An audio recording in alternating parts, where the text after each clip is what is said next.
All right.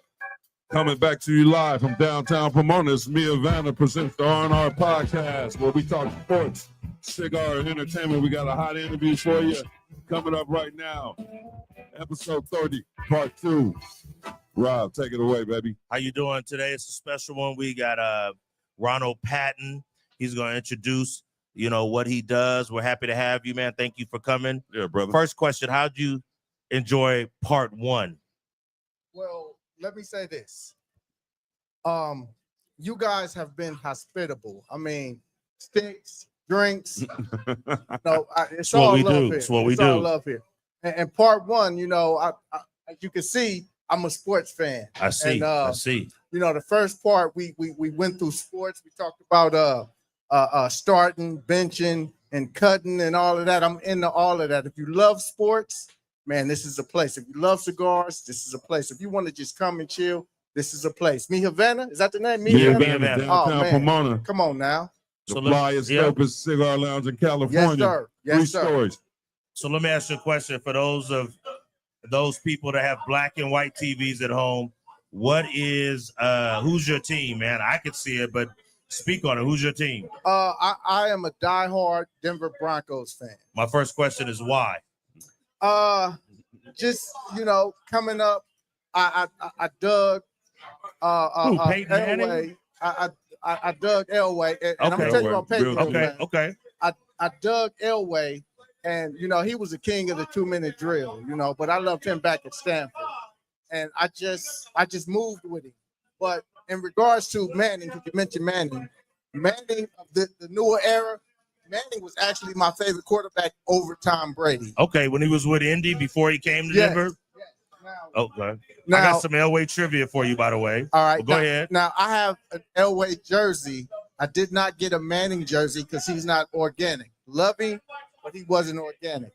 Elway was organic. Yeah, he went to them right out of college. Do you know where Elway went to high school? Granada Hills. Good. He played with my buddy. My buddy's brother was the quarterback, Scott Countryman. Where'd he go to college? Stanford. And who drafted him? Because he wasn't originally with Denver. Exactly. I want to see if he. I just so everybody work knows, with you. I've been drinking a little bit, so my memory is a little hazy. But he wasn't with Denver. He was with the Colts, and his dad said, "We're not going. We're not going and there. we'll play baseball with the Yankees." Yankees, he got drafted by the Yankees too. And look, Granada Hills went to the city finals. You know who they had to play in the city finals in '79? Crenshaw and Darryl Strawberry. Lord have mercy. Yeah, John Elway. Hats off to John Elway. He was a great quarterback, man. He was a gunslinger, man. He other than that game against Doug Williams and the Redskins, Elway was a bad boy. Bad boy. Well, hold on. Other than that game against Montana and the 49ers, that was a bigger smash. Yeah. Okay, so tell us, man, what's your title? So I am the national media director for the Teamsters National Black Caucus. And the Teamsters National Black Caucus is the largest black organization of black labor professionals in the world. Okay. And so what are some of the things your job entails? So for me, my job is to, like some of what I'm doing here, is to get the information out. So the way that they have operated in the past is it's been kind of in-house, Teamsters. Even though we do things for the community, but when I got involved, I said, you know what? We need to open this up to everybody. We have associate membership, and it's a beautiful situation. Like what you see here, you see a lot of chocolate in here. When you go to the meeting and you see 500, 600, 700 brothers and sisters from all over the country, dude, it's a beautiful experience. Okay. So I got to go back a little bit. The first question we ask people when we interview them is, how did you get started smoking cigars? Through the Teamsters. So the Teamsters are cigar smokers. Are they? Why is that? Is it because they work hard, so they have to play hard, or well, the reason why everybody in here smokes a cigar is a different reason. So I can't say why. Okay. Why, but I was introduced to this real classy, private cigar lounge, and it was just, man, the conversation was beautiful. The people were beautiful. The food, the cigar, it was just such a beautiful experience that I said, I want to be a part of that. Okay. And I've never been a part of a cigar experience that wasn't like this. Okay. So let me ask you a second question. What is your favorite cigar? So I'm partial to Connecticut's. Okay. And mild cigars. Mild. Yeah, I'm partial to Connecticut's, and I haven't really had a bad Connecticut, so the brand really, to me. What brand? Which one? Give me one. The one I tend to buy just because I was introduced to it, I think it's called Oliva. Oliva. Yeah. But the one you gave me is dope. It's the R&R, baby. R&R podcast. Hey, it's an R&R. R&R. We're all smoking R&R. Okay. So do you have like 2 to 5 favorite cigars? Like your Oliva's one. Do you have another one? I pretty much been on Oliva's. I haven't really traveled outside of that, but I have had others. That's just where I landed. Oliva's? Yeah. Let me ask you this. What is the perfect drink with a cigar? Oh, man. I know what you're thinking. You're about to say anything dark. Give me something. Give me a number one. So I am not a huge drinker, okay, but I partake. And I tend to go with dark. Okay. And I tend to go with Remy if I'm going to. Not pick. Remy. Yeah. Remy kept it old school on us. Yeah. Well, I'm an old school guy. Okay. And what would be the perfect meal with the cigar? I'm a salmon guy. A what? I'm a salmon guy. But hold on, don't get me wrong. I'm a steak dude too. But, okay, give me your meal. Give me your main, your side, and your drink with a cigar. So, because I don't have red meat that much. Okay, go ahead. But pick your poison, dog. You don't have to have steak. I'm gonna pick between I'm partial to New York strip steaks. Okay. It doesn't have to be steak. If you want salmon with your cigar, go ahead. But no. If I'm doing this, if I'm chilling, I'm gonna get a steak. Okay. With some roasted Brussels sprouts, if y'all know anything about that. Not the roasted. Oh, come on, man. He must live in the suburbs. No. What it is what happened. I'm from Compton. Okay, my bad. And growing up in Compton, the oven was set on 350 no matter what you cooked. Lawry's seasoning salt was seasoned with everything you ate. Okay. So when I got out of the well done in the 350 in the Lawry's and I started experiencing things, my palate opened up. Okay. That's a wine saying my palate opened up. Yeah. I like that. So New York strip, roasted Brussels sprouts. You might as well have asparagus tips. Man, I was going to say asparagus. Can't make it up. Asparagus. Producer can't make it up. And then you would have what? You would have Remy with it, or would you have wine? I probably would have wine, but Remy goes excellent with Okay, that. What wine would you have? Red or white? If I'm having a steak, I'm having red, but you can do whatever. Listen, I'm gonna keep it 100. Oh, he about to say Arbor Mist. What you about to say? No. What wine? I'm gonna say Stella Rose. Stella Rose is a cool. Okay, all right, okay. That's hey man, whatever. We have guys that want steak with the cigar, chicken with the cigar. Andre said sea bass, salmon. That's good. It's whatever you like. Yeah, right. Yeah. Okay, so what? So talk more about what you do and what what your purpose is, how you help the Teamsters. So one thing that I've been putting together is a STEM program. Reason being, our people, our generation, we're missing a whole lot when it comes to education. Mm-hmm. So my wife is an educator. Okay. And just hearing the stories about how these kids are not prepared. Yep. I created a STEM program, and STEM is science, technology, engineering, and math. Thank you. But what I did is I added 2 more M's. It's science, technology, engineering, math, and money management. Money management. That is so important. That's important. So that's important. So if, like, let's say you're an entrepreneur, you have a business. Nothing happens with your business without capital. I don't care how great your idea is. Yeah. If you don't have the money to pay for your employees, your materials, your electricity, your overhead, and marketing, you know, you got to get that idea out. But aside from that, when we're dealing with just individuals, money management is so important because there's a lot of us behind the 8 ball. And when I go into these schools and I talk to these kids who don't understand, I give them a budget. You know, hey, how much you want to make a month? They say, oh, $5,000. Oh, okay. How much do you think your mortgage is? Your car payment, then your gas. And by the time we get to the end of it, the lucky ones are living paycheck to paycheck. But then what I throw in there is, hey, you popped the tire.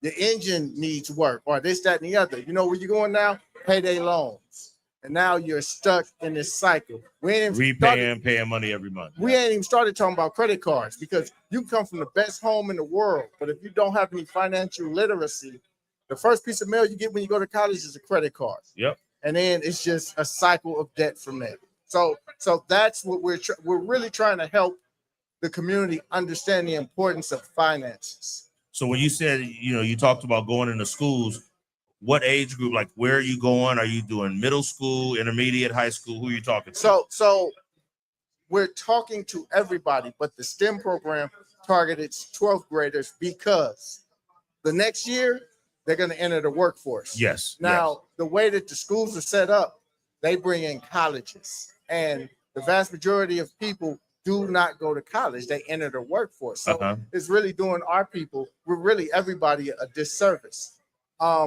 This stuff needs to start in elementary, but we target these 12th graders so they not only get an understanding of finances, but they also get an understanding of voting, because you vote for everything. If you're on a job and you're a part of a union, you vote. You got to vote. Yeah. You got to vote. Amen. And a lot of people don't vote in their best interest, even with their pay, which involves, of course, wages. It involves their benefits. It involves their sick time. It involves all of that. You still have maximum about 40% of the people that's voting. Mm-hmm.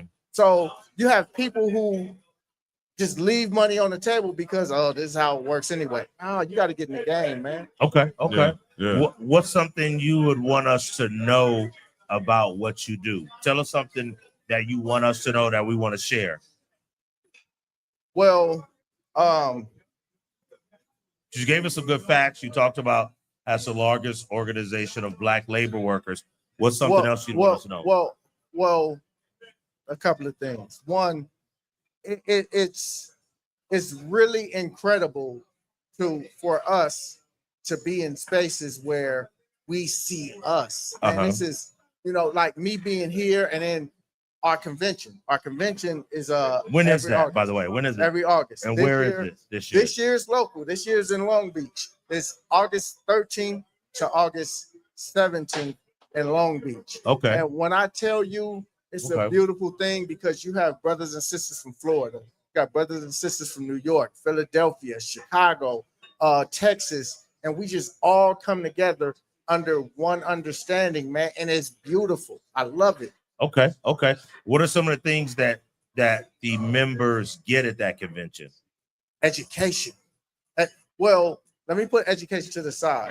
I'm telling you, it is an experience that every member, everybody that goes, just talks about the camaraderie amongst us. Because, in a lot of communities, you got a lot of riffraff and a lot of nonsense going on. But when you come to somewhere and you see brothers and sisters that are just showing love, man, it's beautiful. Professional. And for me, there's nothing more important than being around love. And that's what I got when I came here.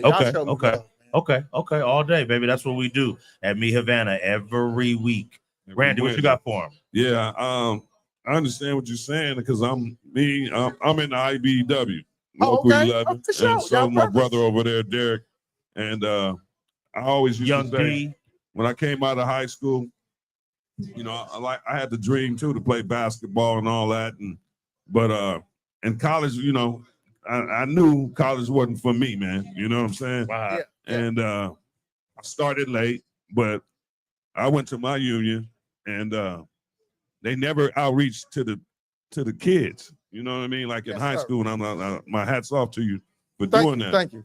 And we need more programs to let these kids, because college ain't for everybody. It's not for everybody. Some people are going to get a trade. You're right. Yeah, you're right. And you get a trade, and I'm telling you, bro, and my man can attest to this, you can make 150, 110, much as you want a year, and it won't have no college debt.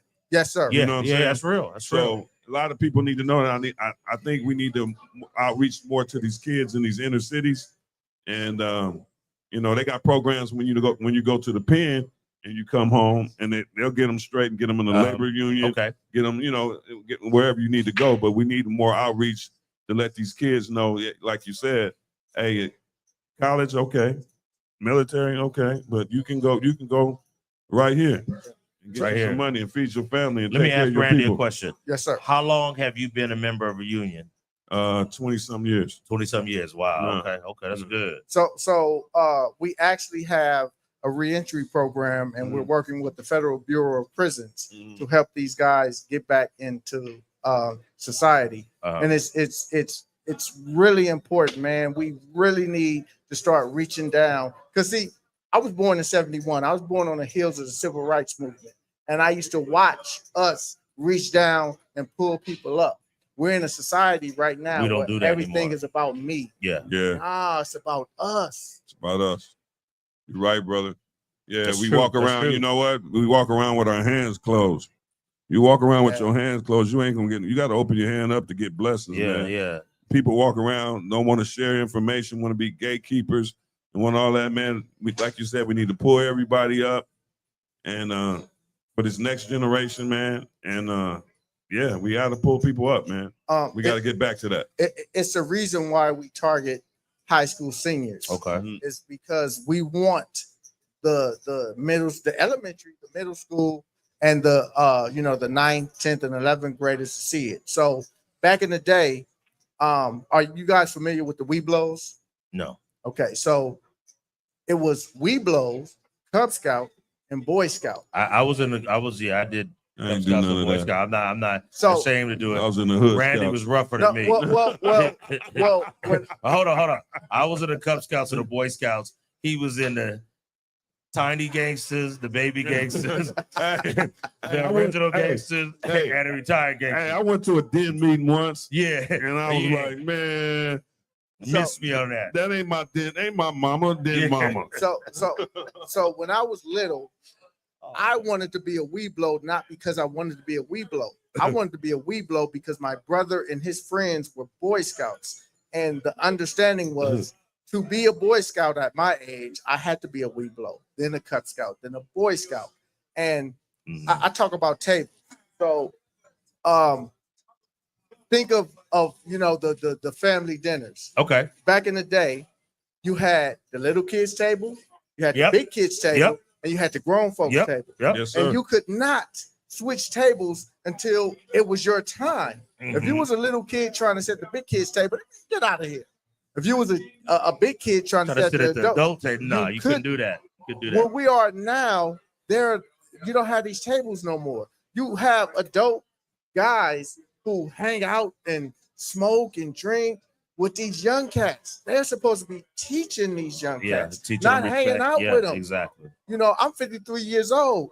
An 18-year-old, a 25-year-old has to come under my wing. They can't be on my level. Right. They can't. Yeah. If society isn't made like that. Amen. I agree with that. Hey, not to interrupt you, Randy said, I don't know about the Weeblos, but I know about the Pueblos. That's low bottom. That's a different story. We'll talk about that maybe in a couple of weeks. If I could share something with you guys, definitely. real fast. Go ahead. So I was what you call a YA baby. That's the Youth Authority for those of you that don't know. California Youth Authority. So when I was 17, I went to the Youth Authority, and I ended up spending 5 years. I got a dishonorable discharge and everything. They created a situation for me where I couldn't get a decent job. I would have had to work warehouse jobs and all that for the rest of my life. So they were setting you up for failure. Yes, they were. And for reentry, back into the system. Yeah. I did a couple of things. One thing I did was I ended up going to college and getting my college education because that was the only avenue that I had at the time. Okay. Something else I always realized, and excuse my French. Well, it's a Christian podcast, so let's say it without profanity. So it's something called, an RN, a real African American. We got you. And that comes with he down, he didn't snitch, he this, that, and the other. But that mentality keeps you here. It keeps you incarcerated. Mm-hmm. It keeps you with death. You can't succeed if that's what you aspire to be. What I aspired to be was a good man, to be a good father, to be a good husband. I'm married. Speak on it. My wife, she has her master's degree. I have my master's degree. I didn't allow society to write my narrative. Yep. To pivothole you into one spot. Yeah. So where'd you go to school? Let's talk about it. Where'd you go to elementary, junior high, high school, college? Talk on it. So I went to Roosevelt Elementary in Compton. I taught in the Compton School District at Walton. Okay. Where'd you go to middle school? So I went to middle school at Perry Junior High. In Gardena. That's a better school than Walton. Perry Junior High. Because my mother did not want me to. Where would you be? Enterprise, Whaley? I would have went Davis. I would have went to Davis or Walton. They told you. I would have went to Davis or Walton. I just called his middle school. I just want to make sure you hear that, right, producer? Google that. Yeah, Google that. Yeah, Google that. Real talk. So Davis. my mother wanted me to go to Gardena High, which is Mohicans, but I fought her. And I argued, hey, we live right behind Compton High. I need to go to Compton Tar High. Babes, Blue City, baby. And I went to Compton High. But I need to speak on the Tar Babes. Go ahead. I'm ready. So if you see the mascot, it's a black baby in a diaper. And Tar Baby is a derogatory term. Absolutely. But they're not Tar Babies. What it is, Compton High used to be Compton College. And Compton College's mascot are Tartars, which is Mongolian warriors.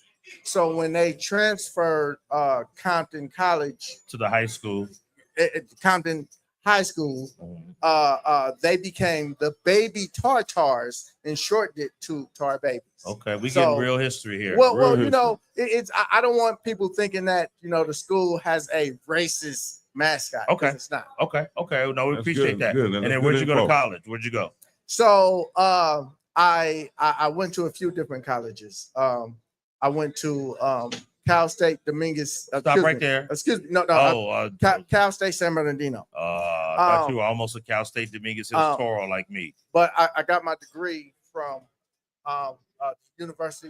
the University of Laverne. Okay. Now the thing about college, I started going to college. I entered the college program when I was in an institution called YTS when I was in CYA. Okay.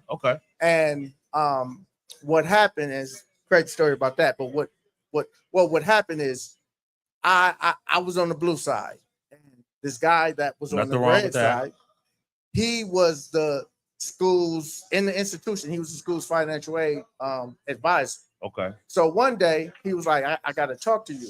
Me thinking, because I'm in YTS, yeah. School of Gladiators. When he said, I need to holler at you, I'm thinking it's about to be about to go down. Yeah. So I'm literally like, all right, let's go over here. I'm thinking we're gonna get out. He said, hey, I'm about to leave, and we need a financial aid advisor. So I'm like, well, why are you picking me? He said, because I see that you take college seriously. I was like, wow. So he started explaining to me that when you're incarcerated, when you get out, you're considered indigent, like you don't have anything. So you receive full financial aid. Okay. Wow. So he was explaining to me, he said, dude, I didn't have a place to go. He said, they pay for my housing, my transportation, they pay for all my books, my tuition. I was like, wow. I got out of YTS with $10,000 for my pocket. Wow. And I never looked back. And so what'd you major in? Initially, I majored in psychology. And what turned me off from psychology, there used to be a case called the McMartin case. Yep. And some of you guys may remember. And what happened was the psychologists coerced the kids into saying that they were molested. Okay. And that's not what happened. And when I got into that story, it turned me off to psychology. Okay. I ended up majoring in business. Okay. With emphasis on marketing. And today I have my master's in business. Okay. Excellent. And where was the master's from? I actually got my master's online through Phoenix. That's good. Good for you. You know, for you. I still had to do the work. Okay. Good for you. Good for you. Man, that's good, man. That's a story. We all have a story. You talked about being in YA and going to school, getting the resources to help you finish, and then not just getting a bachelor's degree, but getting a master's degree. That's a story, man. You need to share that. Yeah, a lot of kids, man, you know, they feel like they don't have a future because they get either locked up or they're gang banging, and you could share that story. So you need to share that, man. Don't be shy. Hey, look, I do. Don't hide it, divide it. I do. Okay. Yes, sir. Thank you. Okay. So real fast about my master's. So my wife decided she was going to go back to school and get her master's. From? She did it online too, but she did it through national. And her undergrad? Well, she's a school teacher, so all of her stuff was education. She started with education and ended with education. And she went where? Where'd she go? She went to national. She went her undergraduate. She went to CSUN, Cal State Northridge. Yeah, I know CSUN. Yeah. So when she said, "Hey, I'm gonna go back and get my master's," I was like, "Let me go back and get my master's." You can't let her have one more degree to you, so because she's gonna be like, "Nah, I'm taking care of this." Yeah. So let well played. Well played. I'm the man in my house, as you should be, and we have no problem. But I was like, you know what? Let me just be sure. And let me go get my master's too, so that just in case it's an issue, we on the same level. Yeah, without a doubt. You ain't got to tell me. I know what you say. Never been an issue, but it was like insurance, just in case. Okay, that's good, man. I don't have anything else from Rand. This was good. We like what you talked about the Teamsters and how they're helping people, the STEM program, science, technology, engineering, mathematics, plus money management. Yes. But also how, you went through it young and you came out of it on top, baby. Yeah. We like that. We need to hear that more often. Yeah. And if I want to leave you guys with one thing, I'm telling you, we have the Teamsters National Black Caucus has our national conference is in Long Beach this year. August at the Marriott in Long Beach by the airport. Okay. It is from August 13th to August 17th. Mm-hmm. I'm telling you guys, it's an experience and you will love it, guaranteed. Okay, man, that's good, man. That's good, man. Thank you, man. Yeah, Thank you. We appreciate you, dog. Thanks for coming, man. We'd like to have you back, definitely. Yeah, definitely, man. Yeah. I will be. Yeah, man. Well, I guess we're going to sign off. Episode 30 in the books. Part 2. I've been with Randy 30 weeks, so pray for me. Pray for me. I've been with Rob, man, and for years. Work. It's hard work, baby, but somebody got to do it. Yes, sir. This is me, Havana. Yes, sir. R&R podcast. We smoking on them R&R. Soldier King, Pax Roma. Yes, sir. Check us out next week. Episode 31. We took it light on y'all tonight. We coming back hard. Hard as you know what. So we see y'all next week. Y'all stay up out there and stay blessed. Light we work. out.